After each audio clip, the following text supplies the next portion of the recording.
বছরের শুরুতেই বিশ্বের বৃহত্তম সমুদ্র সৈকত কক্সবাজারে ভিড় বাড়ছে পর্যটকদের।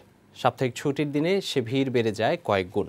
সমুদ্র সৈকতের পাশাপাশি Inani, Himchhari, Saint Martin, Maheshkhali, safari park সহ অন্যান্য স্পটেও ঘুরে বেড়াচ্ছেন দেশের নানা প্রান্ত থেকে আসা পর্যটকরা। এদিকে পর্যটকদের নিরাপত্তায় তৎপর রয়েছে পুলিশও। কক্সবাজার প্রতিনিধি নেসার আহমেদের তথ্যচিত্রে ডেস্ক রিপোর্ট।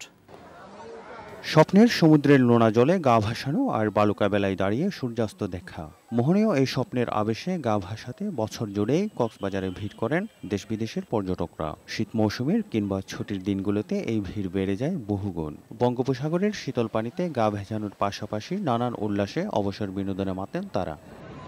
প্রতি বছর ডিসেম্বর থেকে মার্চ পর্যন্ত পর্যটন মৌসুমে কক্সবাজারে ভিড় জমান কয়েক লাখ পর্যটক। এবার জাতীয় সংসদ নির্বাচনের সময় পর্যটকদের আনাগোনা কিছুটা কম থাকলেও বর্তমানে তা স্বাভাবিক হয়েছে। আমাদের যে কর্মব্যস্ততার জীবন সেটা ফেলে আমরা এখানে আসি একটু রিল্যাক্সের জন্য। খুব ভালো লাগে এখানে এসে। এই সন্ধ্যা সূর্য অস্তের সময় একটা মনোরম অপূর্ব দৃশ্য। আগে অনেক বেশি নোংরা ছিল, এখন গুছানো হয়ে গেছে। Himchhari, Saint Martin, Maheshkhali, safari park সহ অন্যান্য স্পটেও ঘুরে বেড়াচ্ছেন অনেকে। বর্তমানে জেলার 4.5 শতাধিক হোটেল, মোটেল, গেস্ট হাউস পর্যটকদের আগমনে পরিপূর্ণ বলে জানান হোটেল ব্যবসায়ীরা। এদিকে পর্যটকদের নিরাপদ বিনোদন নিশ্চিত করতে যথাযথ ব্যবস্থা নিয়েছে পুলিশ। আমাদের বিচ এলাকায় টুরিস্ট পুলিশ আছে এবং শহরের সকল স্থানে আমাদের নজরদারি আছে। পুরো শহরে আমাদের সিসিটিভির ক্যামেরা আওতায় আছে।